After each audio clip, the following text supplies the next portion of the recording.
ఇది సర్వపిండి అంటారు. ఇప్పుడు మేమైతే తపాలా రొట్టె అంటాము.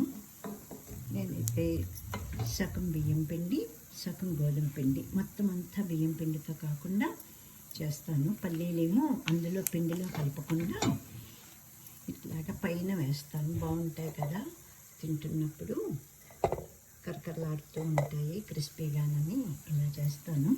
ఇందులో నేను వేసినవి ఏంటంటే ఉల్లిపాయలు, కొత్తిమీర, పుదీనా, ఇంకా